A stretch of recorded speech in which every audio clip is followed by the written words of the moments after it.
Magandang hapon po sa inyong lahat. Magandang hapon din po, Padre. Sa ngalan ng Ama, ng Anak, at ng Espiritu Santo. Amen. Amen.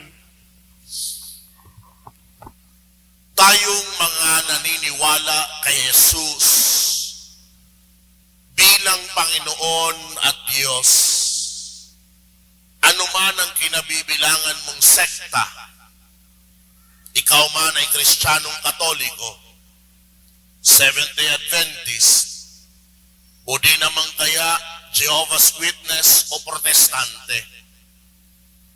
Lahat tayo na naniniwala kay Kristo bilang Diyos at Panginoon ay merong tinatawag na personal o individual na karanasan sa Kanya. Ito ang maituturing nating una sa tatlong antas ng pakikipag-ugnayan sa Panginoon. Kaya nga, bilang mga Kristiyanong Katoliko, kaya natin magbahagi ng ating personal na karanasan na iyan sa Diyos. Maging ang mga kapatid nating nabibilang sa ibang sekta, as long as they are Christian, kaya nilang magbahagi ng kanilang karanasan, personal o individual sa Diyos. Dahil yan ang unang antas ng ugnayan. Ang ikalawang antas ng ugnayan o pakikipag-ugnayan sa Panginoon, ang siyang nilalaman ngayon ng tatlong pagbasa na ating napakinggan. Ang tawag doon ay biblical experience o karanasang biblical. Dahil ang nagpapabatid sa atin ng karanasang ito ay mula mismo sa mga salaysay sa banal na tipan.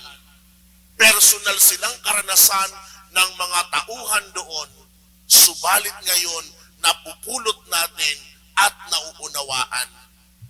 At dito nga ang kanilang mga personal na karanasan na tinuturing natin biblical experience dahil tayo ang tumatanggap, binabahagi sa atin. Ano-ano nga ba ang mga biblical experience na ito na ating maaring mapulot sa tatlong pagbasa? Balikan natin.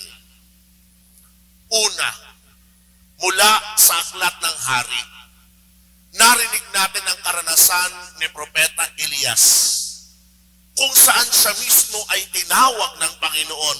Ang sabi sa kanya, lumabas ka at tumayo sa ibabaw ng bundok sa harapan ko. Bagaman nadinig ni Elias ang tinig na iyan, inintay niya ang mismong pakikipag-ugnayan niyang personal. Kaya dito sinabi, pagkasabi nito'y dumaan ang Panginoon at umihip ang malakas na hangin.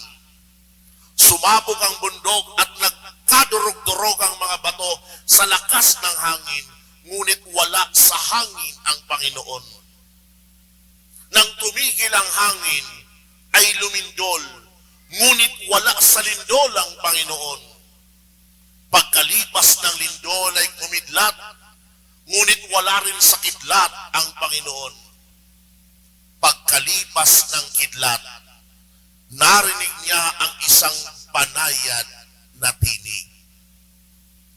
Ang banayad na tinig na iyon, ang siyang karanasang personal ni Elias, na ipinababatid sa atin ngayon, na mula sa karanasang ni Elias, natuto tayo na maaaring makipag-ugnayan sa Panginoon sa pamagitan ng katahimikan.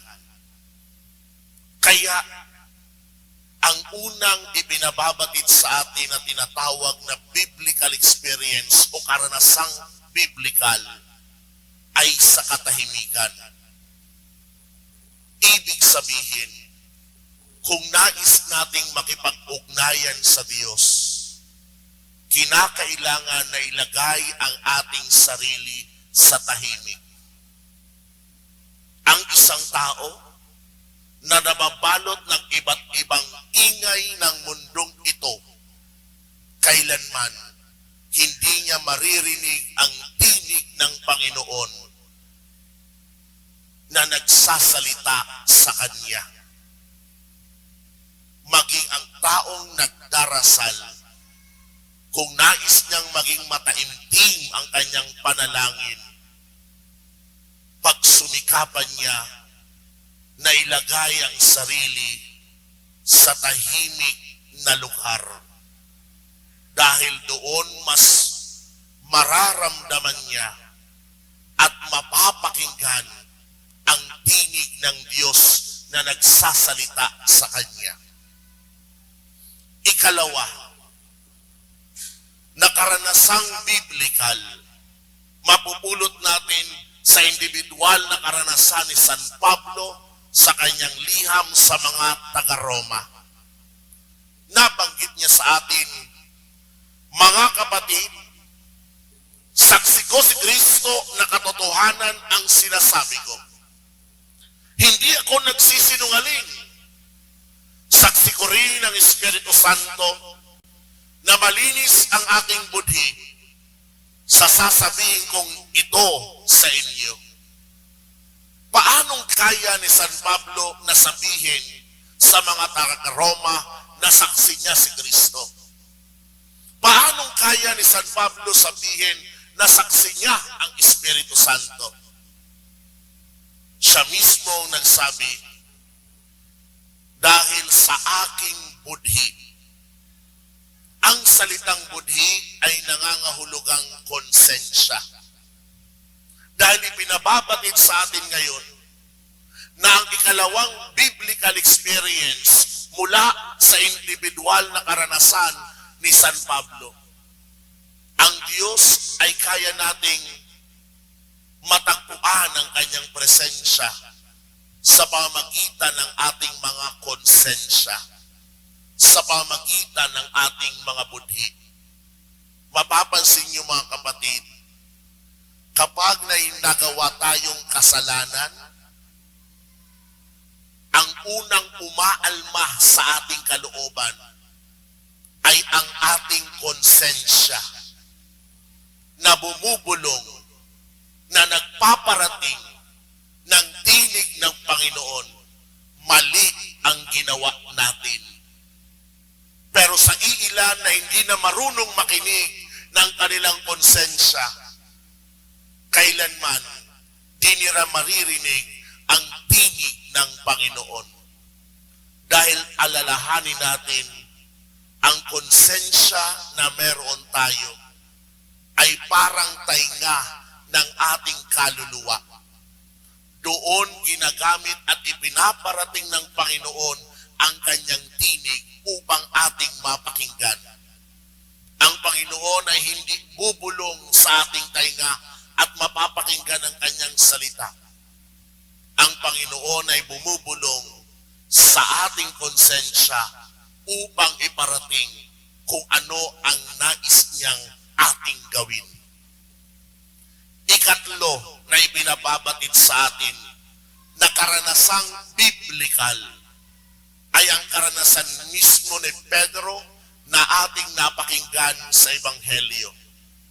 Naalala nyo na pinauna ni Jesus ang kanyang mga alagad pumunta sa kabilang dako ng lawa.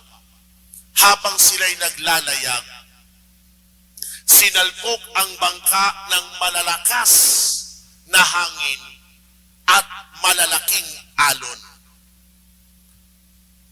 Matapos iyon, narinig natin na si Jesus ay naglalakad sa ibabaw ng tubig, na natakot pa nga ang mga alagad at ang wika nila, multo. Matapos magpakilala sa Jesucristo, si Pedro ay naglakas loob na sabihin, Panginoon, anyayahan niyo po akong pumarian sa inyo. At doon nga, inanyayahan siya ni Jesus at nakapaglakad sa ibabaw ng tubig. Subalit nang mapansin niya ang malakas na hangin at malalaking alon, unti-unti siyang lumubog at sumigaw, Panginoon, tulungan mo ako. Doon rin, iniabot ni Jesus ang kanyang mga kamay at tinulungan si Pedro.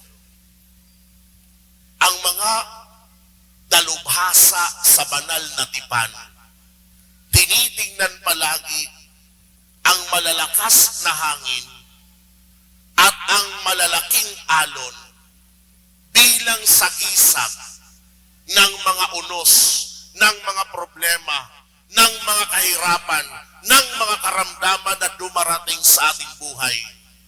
Sa isang salita, sakit. Dahil kapag tayo ay may pinagdaraan ng sakit, yan man ay kahirapan o karamdaman, kanino tayo dumudulog? Hindi ba sa Diyos? Kanino tayo lumalapit? Hindi ba sa Panginoon? Na katulad ni Pedro, sumisigaw tayo, tulungan mo ako. At kailan tayo binigo ng Panginoon? Hindi ba hindi? Dahil ang Panginoon, katulad ng mabuting kaibigan, iniaabot ang kamay, handa tayong tulungan. Ang tatlong karanasang individual na ito, ni Elias, ni Pablo, ni Pedro, ay mga karanasan na ugnayan nila sa Panginoon sa pamagitan ng katahimikan, konsensya, at kahirapan o karamdaman. Sila ang ikalawang antas ng ating pakikipag-ugnayan sa Diyos. Tinatawag yan, the biblical experience o karanasang biblika.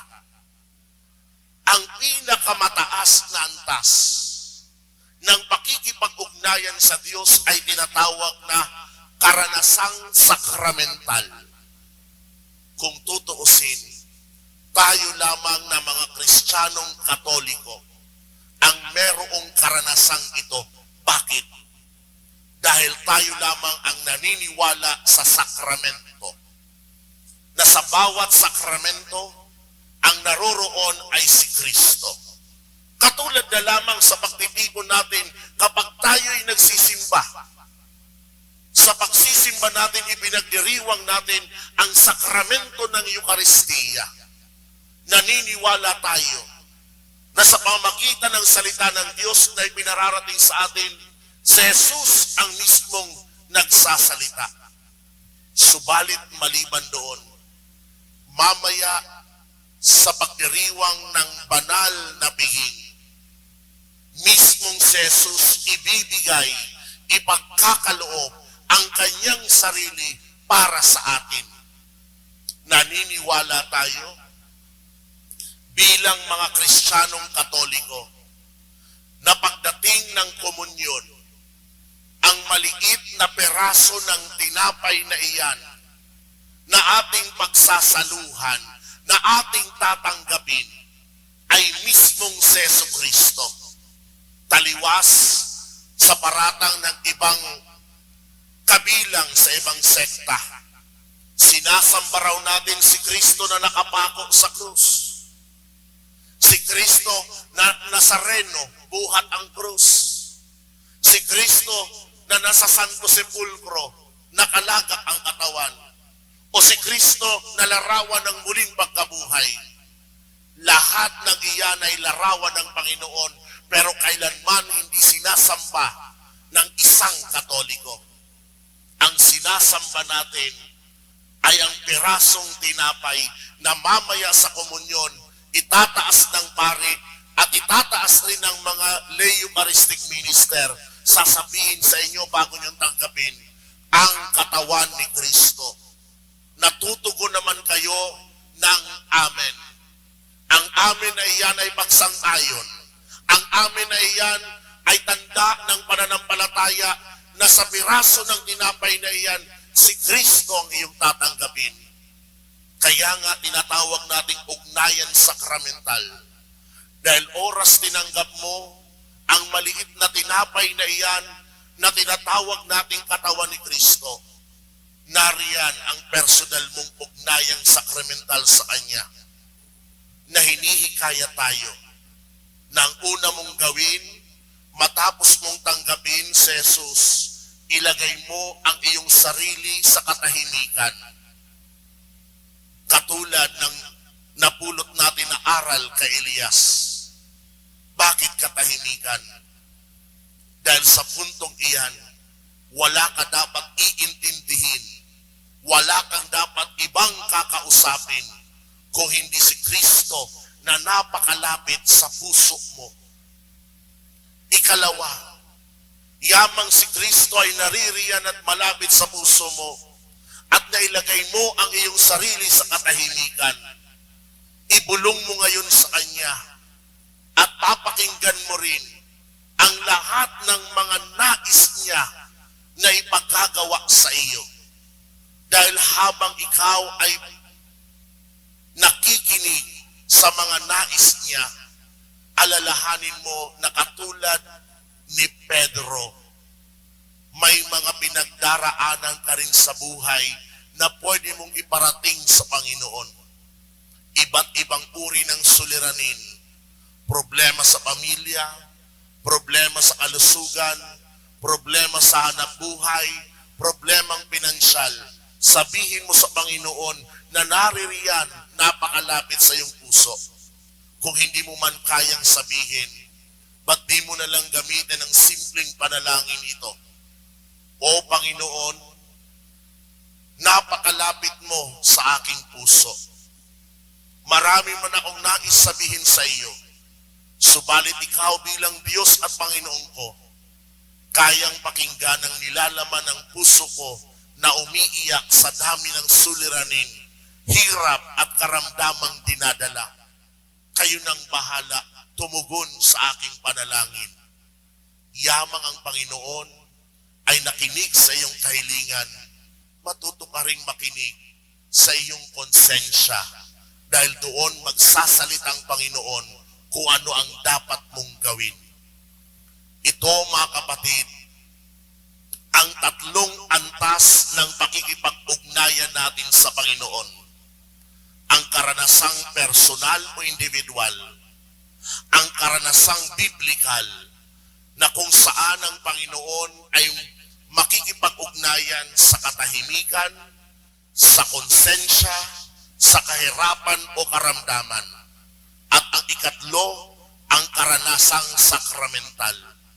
Ibinabahagi yan sa atin ngayong linggo upang tayo na naglalakbay dito sa mundo ay tinutulungan ng Panginoon sa pamagitan ng kanyang salita na gawin ng tama.